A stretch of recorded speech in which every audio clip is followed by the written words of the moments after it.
Hello friends, welcome back to my YouTube channel. Friends, single door refrigerator and double door refrigerator दोनों ही जो fridge होते हैं उनमें बहुत ज़्यादा कमेंट आ रही और ये बहुत प्रॉब्लम हो रही है कि वहाँ पे आइस नहीं जम रही।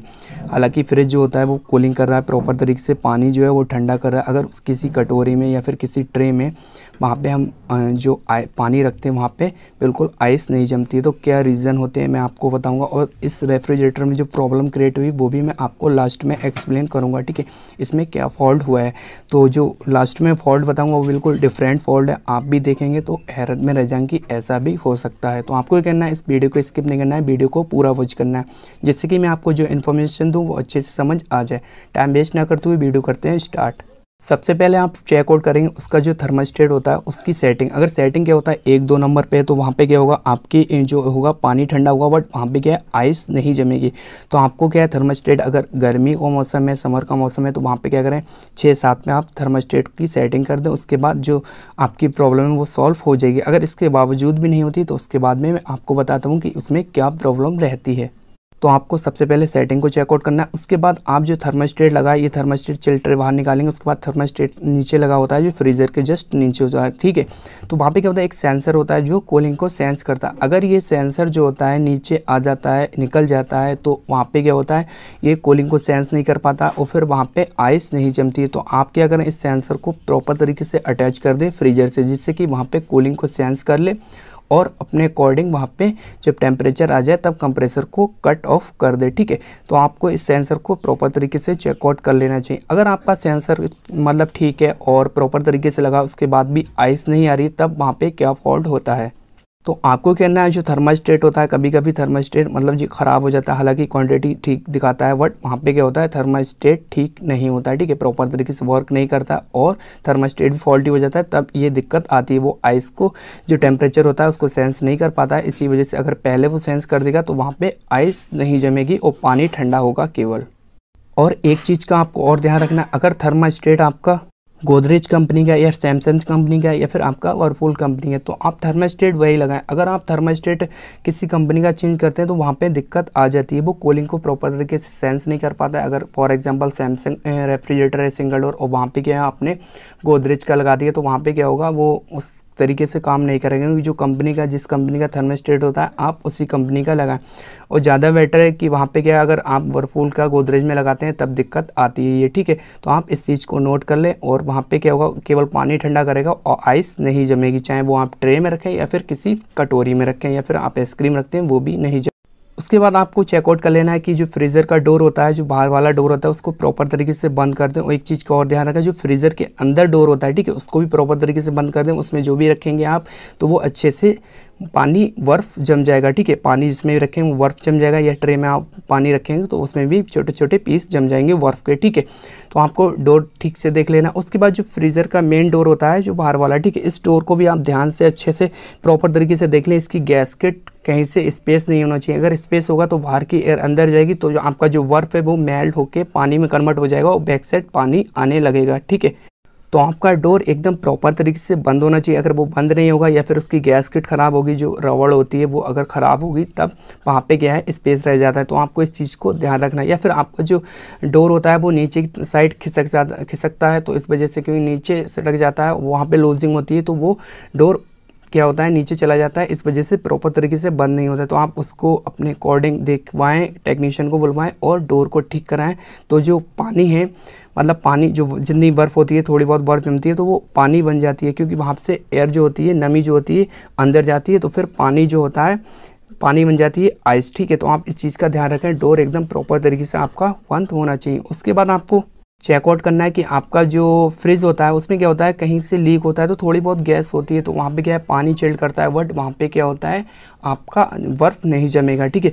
तो अगर गैस लीक होगी तो आप उससे मतलब ऑयल होगा वहाँ पे, ऑयल से आइडेंटिफाई कर सकते हैं कि आपकी गैस लीक है।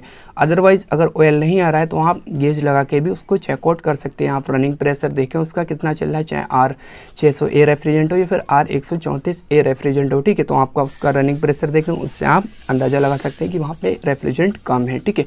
तो आप इसको चेकआउट करें, आपकी प्रॉब्लम सॉल्व हो जाएंगी। उसके बाद आपको चेकआउट करना है आपका सिस्टम कहीं से चोक है, इस वजह से भी वहाँ पे आइस नहीं जमेगी, ठीक है। सिस्टम आपका हो सकता है कैपिलरी ट्यूब से चोक, आपका हो सकता है ड्रायर से चोक, ड्रायर से या कैपिलरी ट्यूब से चोक होगा। जहाँ से भी चोक होगा वहाँ पे क्या है, आइस आना, नमी आना स्टार्ट हो जाएगी। नमी होगी वहाँ पे, चिल्डफन होगा हल्का हल्का, ठीक है। और गैस का जो सर्कुलेशन होगा वो प्रॉपर तरीके से नहीं होगा। तो आप इससे अंदाज़ा लगा सकते हैं कि हमारा जो रेफ्रिजरेटर है वो कहीं से चोक है। चोकिंग की प्रॉब्लम आप कैसे देख सकते हैं, कैसे पहचान सकते हैं, वो वीडियो लिस्ट में मैंने वीडियो अपलोड कर दी, वहाँ से आप जाके देख सकते हैं।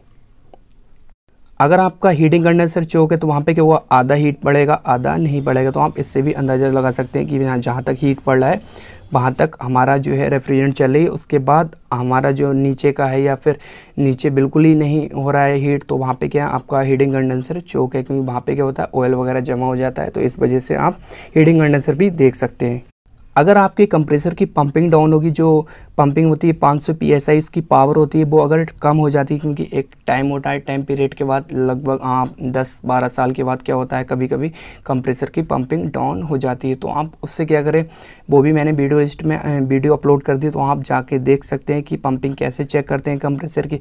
वहाँ पे क्या होता है, कंप्रेसर आपका आधा घंटा चलेगा, आधा घंटे के बाद हो सकता है कि आपकी जो पंपिंग है इतनी पावर नहीं हो, मतलब गैस को सर्कुलेट कर पाए कंप्रेसर जो होता है, तो वो इतना पावर नहीं हो पाती है कंप्रेसर की गैस को कंटिन्यू चला पाए। तो कभी कभी क्या होता है, कंप्रेसर जो होता है जितनी पावर होती है उतनी देर तक चलता है, जैसे 10-15 मिनट तक चलेगा और वहाँ पे उतना ही चिल्ड करेगा और आइस तो बिल्कुल ही नहीं जमेगा, ठीक है। तो आप कंप्रेसर की पंपिंग कैसे चेक करते हैं, वो कैसे चेक कर सकते हैं, वो वीडियो लिस्ट में जाके आप देख सकते हैं। वीडियो प्रैक्टिकली आप देखें, आपके लिए बहुत ज़्यादा यूजफुल रहेगी वीडियो।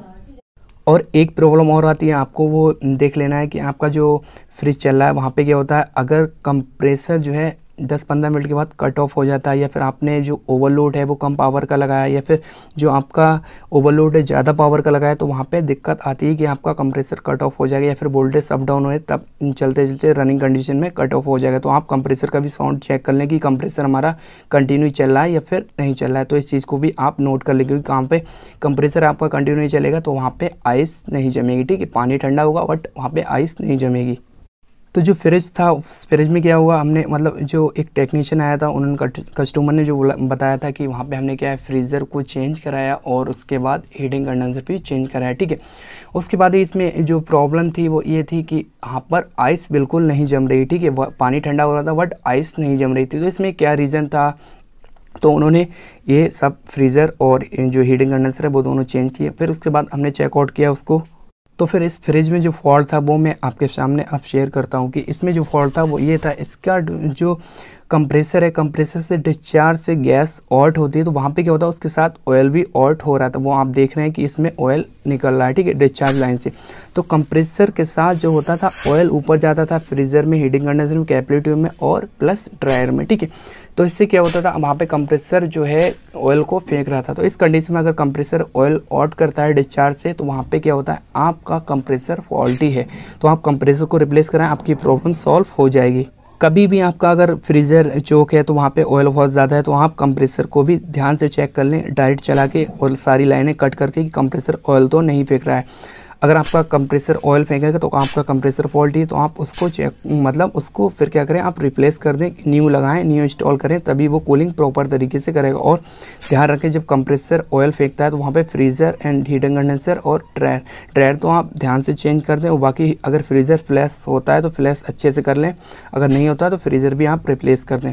तो आपने सब कुछ चेकआउट कर लिया, उसके बाद भी यही प्रॉब्लम आ रही कि वहाँ पे बिल्कुल ही आइस बिल्कुल नहीं जम रही। आप पानी रखते हैं, पानी में क्या होता है, एक कटोरी में आपने पानी लिया है, फिर किसी भी चीज़ में आपने पानी लिया है, तो पानी में क्या है, थोड़ी बहुत आइस जमती है और चारों साइड पानी ही रहता है। उसे एक पूरी रात रखा रहता है, फिर भी वहाँ पे आइस नहीं जमती है। सब कुछ चेकआउट करने के बाद उसके बाद भी ये प्रॉब्लम आ रही है, तो आपको चेकआउट करना है कि आपने जो गैस फिलअप करी है, क्योंकि मैं अपना एक्सपीरियंस आपके साथ शेयर कर रहा हूँ कि मेरे सामने भी ये 2-3 फॉल्ट आ गए जो मैंने किया था उसके अकॉर्डिंग। तो मैंने क्या किया था, वहाँ पे गया R134A रेफ्रिजरेंट वहाँ पे ऑलरेडी कंपनी ने मेंशन करके दी थी, ठीक है। तो उसके बाद हमारे पास वो गैस नहीं थी, तो मैंने क्या किया, मैंने हाइड्रोकार्बन गैस को फिलअप कर दिया उसमें, ठीक है।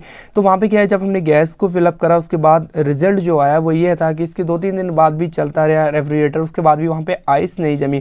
फिर हमने उसको क्या किया, उसके बाद हमने फिर से दोबारा काम किया, वहाँ पे सारा कुछ गैस वैस निकाल के उसके बाद प्रॉपर तरीके से वैक्यूम करके उसके बाद हम फ्लोरोन का कैन लिया। फ्लोरोन का जो कैन होता है वो आप देख रहे हैं पिक में, ये फ्लोरोन का कैन होता है। तो यहाँ पर मैं ये जो है 0 प्रेशर पे चलता है, तो इसमें क्या होता है, ये गैस जो होती है 0 प्रेशर पे चलती है, उसके बाद इसमें इसका जो प्रेशर होता है वो 0 प्रेशर होता है, ठीक है। तो यहाँ पर हमने क्या है, इसी गैस को हमने दोबारा से वहाँ पे फिलअप किया, उसके बाद देखा तो 3-4 घंटे के बाद वहाँ पे आइस जम गई। तो आपके सामने भी अगर ये फॉल्ट आ रहा है, ये फॉल्ट जो है अभी आया है तकरीबन थोड़े दिन पहले ही, मैंने 2-3 फ्रिज में ये ऐसा करके देखा, तो दोनों 3 फ्रिज थे, तीनों फ्रिज में यही दिक्कत आई कि वहाँ पे आइस नहीं जम रही थी, पानी ठंडा हो रहा था बट वहाँ पे क्या आइस नहीं जम रही थी। पूरी रात रखा रहता था पानी और कंटिन्यू चलता रहता है रेफ्रिजरेटर, फिर भी ये दिक्कत आ रही थी कि वहाँ पे आइस नहीं जम रही थी। तो आपके सामने अगर ये फॉल्ट आ रहा है, आपने अगर गैस हाइड्रोकार्बन वहाँ पे फिलअप किए, तो आप उसको निकाल के आप क्या करें, R134A रेफ्रिजरेंट जो फ्लोरोन का कैन है उसको आप गैस को फिलअप करें, उसके बाद ये प्रॉब्लम दूर हो जाएगी। क्योंकि आपने सब कुछ चेकआउट कर लिया, मैंने इससे पहले जो वीडियो बताया वो सब कुछ ठीक है, उसके बाद भी यही दिक्कत आ रही है, तो आप गैस को चेंज कर दें। ध्यान रखें, गैस आप R134 फ्लोरेन अगर वहाँ पे कंपनी ने मेंशन करके दी तो आप वही फिलअप करें। तो इससे क्या होगा, आपके जो रेफ्रिजरेटर है वो प्रॉपर तरीके से रन करेगा और कोई दिक्कत नहीं आएगी। तो फ्रेंड्स, ये इन्फॉर्मेशन कैसी लगी, अगर अच्छी लगी वीडियो को लाइक कर दो और चैनल पर न्यू विजिट किया चैनल को सब्सक्राइब कर दो। फ्रेंड्स, वीडियो को लाइक करना नहीं भूलना है। Thank you for watching.